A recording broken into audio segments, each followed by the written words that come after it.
देख रहे हैं विराट वसुंधरा न्यूज। रीवा नगर पालिक निगम क्षेत्र के वार्ड क्रमांक 10 में उपचुनाव होने जा रहा है। पार्षद वीरेंद्र सिंह यहां एक्सपायर हो गए थे, वीरेंद्र सिंह पटेल, और उपचुनाव हो रहा है।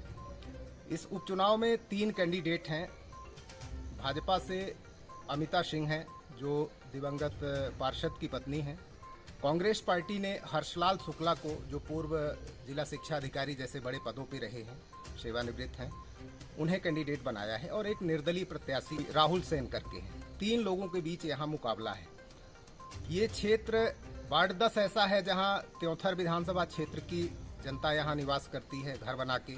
मनगवा क्षेत्र, सिरमौर क्षेत्र, मऊगंज जिले के भी लोग यहाँ घर बनवाए हुए हैं।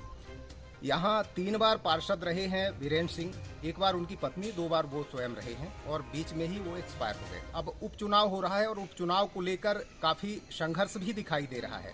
एक तरफ जहाँ भाजपा के कैंडिडेट के प्रचार प्रसार में मध्य प्रदेश के उप मुख्यमंत्री लगे हैं और आज ही उन्होंने 3-4 जो है तो नुक्कड़ सभाएं किए हैं, तो वहीं हमें देखने को मिल रहा है कि गली कूचों में कांग्रेस पार्टी के हर्षलाल शुक्ला के समर्थन में बहुत सारे समाजसेवी और वरिष्ठ लोग जो है तो सड़क पर प्रचार प्रसार करते दिखाई दे रहे हैं। 3 बार विधायक रहे हैं रामलखन शर्मा जी, आपका स्वागत है। और जनता के बीच हमेशा आप रहने वाले व्यक्ति हैं। आज आप वार्ड 10 में किस योजना से आए हैं और काफ़ी भीड़ भी है आपके साथ? असल में आज मैं यहाँ खड़ा हुआ। अभी उप मुख्यमंत्री आए थे, आपके बगल में ही उधर थे, और कह रहे थे 13 करोड़ का हमने विकास किया है, पार्षद ने किया है, अभी 2.5 करोड़ स्वीकृत है। कहाँ करोड़, कहाँ है अरब, कहाँ है खराब। इसमें तो वही का वही, उससे भी बड़ी दुर्दशा। नाली खुली, नाली सीमेंटेड भी नहीं है, मंजूर है, बनने नहीं दे रहे हैं। महापौर ने गिट्टी इट्टी डलवा के दूसरे तरफ से आ करके बाढ़ के समय, वर्षा के समय यहाँ खड़े होकर गिट्टी डलवाई, उसका स्वीकृत करा दिया। और टेंडर भी है, सब कुछ है। उस टेंडर को बढ़ा करके दूसरा कर दिया, उसको नहीं करने दिया। कोई भाजपा का आदमी पटवा जी पा गए थे, उनने नहीं किया। फिर उनने अपना सिंगल टेंडर इधर उधर करके नियम कानून के अंतर्गत ला के MIC में पास करा के उसको कर दिया, लेकिन वो बनने नहीं पा रहा है। अब ये जो यहाँ के मतदाता हैं, वोट इनका और करोड़ अरब की ख्वाब दिखाया जा रहा है। वीरेंद्र सिंह जी जो पार्षद थे यहाँ के, अब स्वर्गीय हो गए, उनकी पत्नी राजनीति में थी नहीं, उसको ज़बरदस्ती टिकट दिला दिया। छाती ठोंक के जहाँ मैं खड़ा हूँ, इसी वार्ड में यहीं पर छाती ठोंक के कहा था कि जब तक मैं जिंदा हूँ मैं यहाँ गिट्टी नहीं पड़ने दूँगा। और गिट्टी क्या, मिट्टी नहीं पड़ी, ऐसे के ऐसे खुली नाली है, अभी आपको उसका अवलोकन करवाते हैं। और यहाँ कोई काम होने नहीं पा रहा है।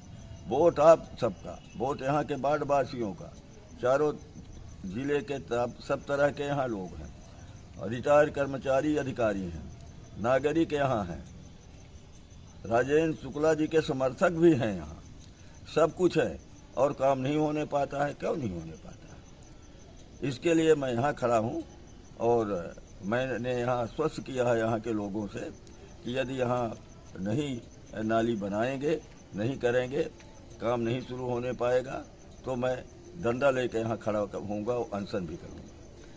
विधायक जी रामलखन शर्मा जी डंडा के लिए आज से नहीं 90 के दशक से फेमस हैं, और पूरे मध्य प्रदेश में आप जो है तो एक अलग तरह से अपनी वेशभूषा के लिए भी जाने पहचाने जाते हैं। अभी हमारे साथ थे जो व्यक्तिगत तौर पर कांग्रेस कैंडिडेट के लिए प्रचार प्रसार में हैं। अब हमारे साथ हैं कांग्रेस के नेता गिरिजेश पांडे जी। पांडे जी, इस वार्ड में आपने भ्रमण किया है, आपने क्या देखा? एक उप मुख्यमंत्री मध्य प्रदेश के वार्ड के चुनाव में सक्रिय हैं और 3-3, 4-4 सभाएं कर रहे हैं, नुक्कड़ सभाएं। आप कांग्रेस कैंडिडेट को किस स्थिति में देखते हैं ऐसे में? पहले तो शिवनगर से लेके शिवनगर खदान का इलाका, जहां हम खड़े हैं, पारस नगर के आगे अनंतपुर के आगे अल्पावर्ग सोसाइटी, उसके आगे गायत्री नगर। आपने 13 करोड़ की बात करी है, और हमें कहीं भी स्थल में 13 करोड़ नहीं 13 लाख का काम नहीं दिख रहा है।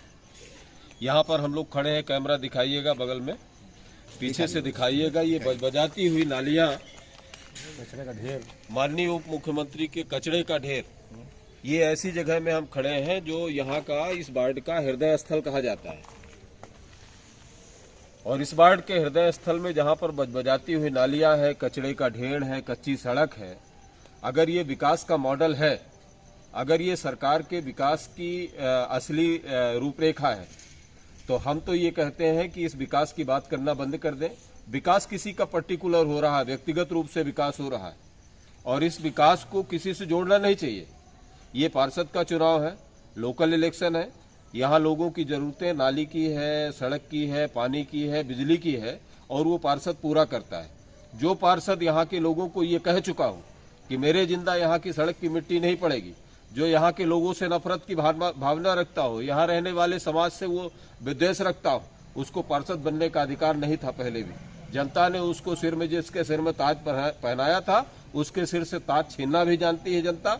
और यहाँ के तमाम लोगों ने, हमने अभी पूरे वार्ड के लोगों से मुलाकात किया है, और मुलाकात के बाद हमें ये दिख रहा है कि जनता उस ताज को छीनने जा रही है। हर्षलाल शुक्ला के सर में ताज होगा, और हर्षलाल शुक्ला यहाँ का सेवक बनकर यहाँ की सेवा करेगा, सड़क की, पानी की, नाली की और लोगों की आम समस्याओं के लिए संघर्ष करेगा। ये मेरा कहना है। अभी मंत्री जी कह रहे थे कि विकास में अवरोध पैदा करते हैं महापौर, और हमारे नगर पालिका के जो अध्यक्ष हैं वेंकटेश पांडे जी, वो जो है उस काम को आगे बढ़ाते हैं। ये इस बात में कितना दम है?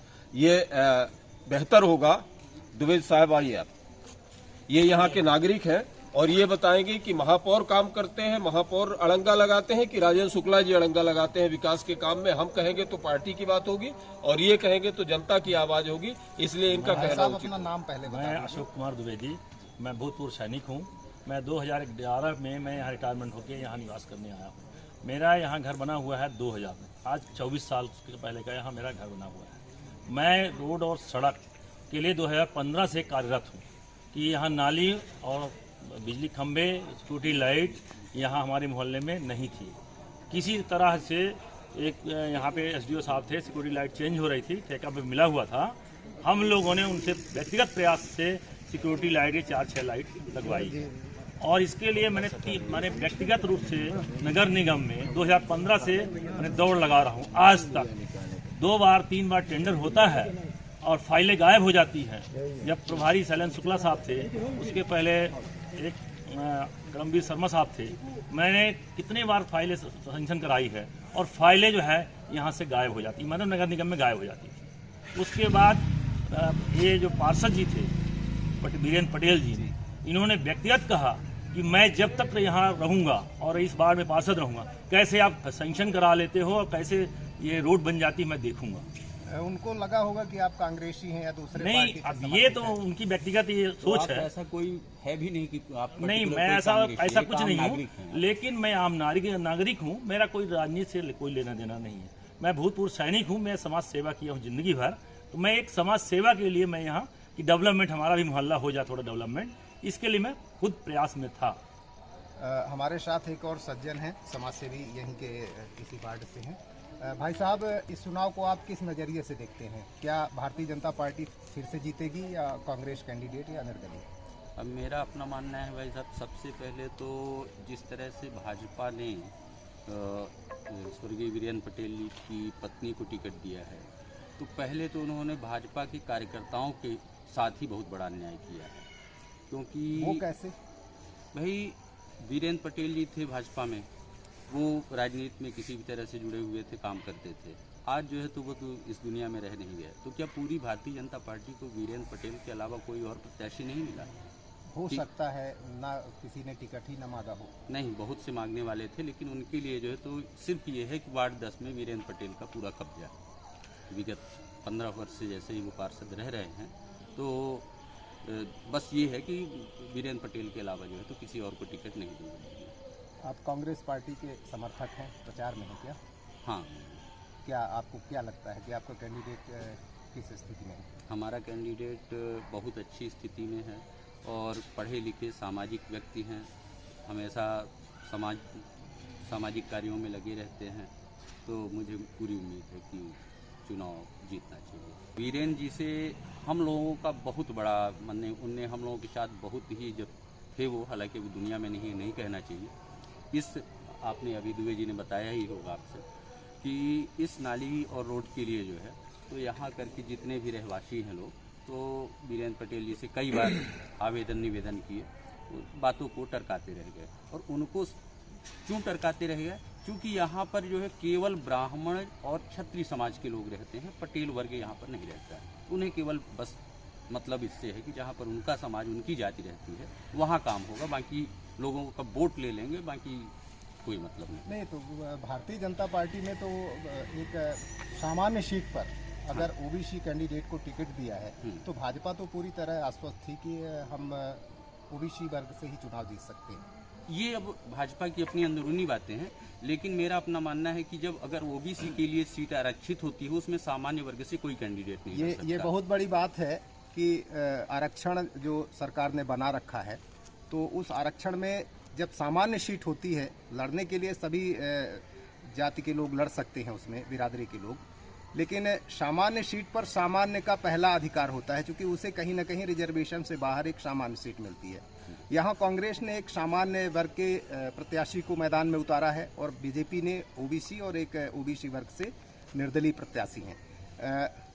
सबसे बड़ी बात तो ये है कि इनका भाई साहब का कहना है कि सामान्य सीट पर बीजेपी को भी सामान्य कैंडिडेट उतारना चाहिए, सामान्य कैंडिडेट का हक मारा गया है।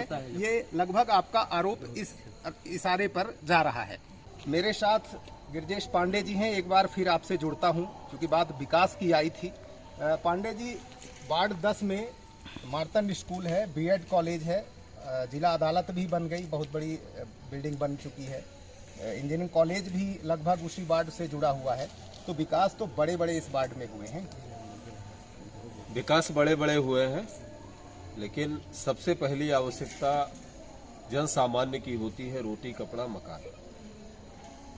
उसका स्वास्थ्य सही रहे, उसके लिए अस्पताल की सुविधा हो, अस्पताल के साथ स्कूल की सुविधा हो, और स्कूल अस्पताल के बाद पानी बिजली इन सब की सुविधा उपलब्ध हो। भारतीय जनता पार्टी के लोग सब्जबाग दिखाने में और स्वप्न दिखाने में बहुत माहिर हैं। अस्पताल का जहां सवाल है, ये अस्पताल पूरी तरह से इसलिए बंद है कि किसी पूंजीपति को नहीं दी जा सकती। यहाँ पर टोटली जो पूरा मॉडल चल रहा है वो पूंजीपति को दो, आउटसोर्स में दे दो, नौकरियां आउटसोर्स में दे दो, विभाग आउटसोर्स में दे दो। कई सारे जिलों की अस्पताल, जिला चिकित्सालय आउटसोर्स में देने की सरकार की तैयारी चल रही है। ये आउटसोर्स क्या है? बड़ा सुनने में आता है इस समय, कोई आत्महत्या कर रहा है, किसी की हत्या हो रही है। ये आउटसोर्स है सरकार की कमाई का एक जरिया।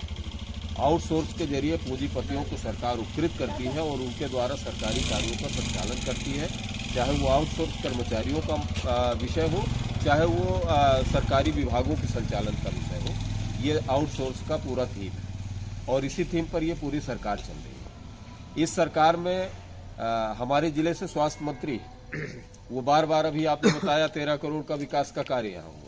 अगर आपके पास मानवीय संवेदना है, मैं माननीय मंत्री जी से निवेदन करूंगा, अनुरोध करूंगा, आपके माध्यम से यहाँ के वार्डवासियों की आवाज को पहुंचाऊंगा। अगर उनके पास संवेदना है तो वार्ड 10 के ऊपर ये रहम करें कि इंजीनियरिंग कॉलेज का अस्पताल चालू करा दें, इंजीनियरिंग कॉलेज के अस्पताल को अपग्रेड करा दें। इंजीनियरिंग कॉलेज का अस्पताल अपग्रेड हो जाएगा, यहाँ के लोगों को नहीं, वार्ड 9 के, 10 के, 12 के, 13 के लोगों को सुविधाएं मिलेगी और वार्ड 12, 13 की सुविधाएं तो मिलेगी ही, यहाँ से बैकुंठपुर तक के लोगों को सुविधाएं मिलेंगी। तमाम लोग आएंगे, सुविधा से मरहूम होंगे। तो माननीय मंत्री जी ये काम नहीं करेंगे, इसलिए कि यहाँ पर समदड़िया नहीं आ सकता, यहाँ पर बंसल नहीं आ सकता, यहाँ कोई आउटसोर्स संचालित करने वाली एजेंसी नहीं आ सकती है। वो तो उसी को दिखाएंगे जिसमें कोई पूंजीपति आ सकता हो, पूंजीपति को वो सबलेट कर देंगे और सबलेट करके उस कार्य का संचालन करा देंगे।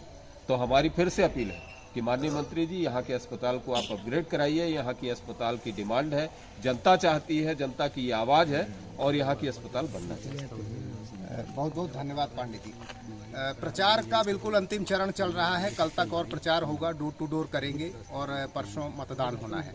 मेरा सभी मतदाताओं से वार्ड 10 के निवेदन है, माताओं, बहनों, भाइयों से, सभी से निवेदन है कि आप बढ़ चढ़कर मतदान में हिस्सा लें और अपने पसंद का प्रत्याशी जो आपके लिए विकास का काम कर सके, क्योंकि ये बहुत छोटा चुनाव है लेकिन बड़ा महत्वपूर्ण है। हमें अगर कोई बीमारी हो जाती है या बिजली गोल हो जाती है तो सबसे पहले हम पार्षद से बात करते हैं, तो अपने हिसाब से आप अपना पार्षद चुनिए। बस इतना ही आज के लिए। मैं विमलेश त्रिपाठी।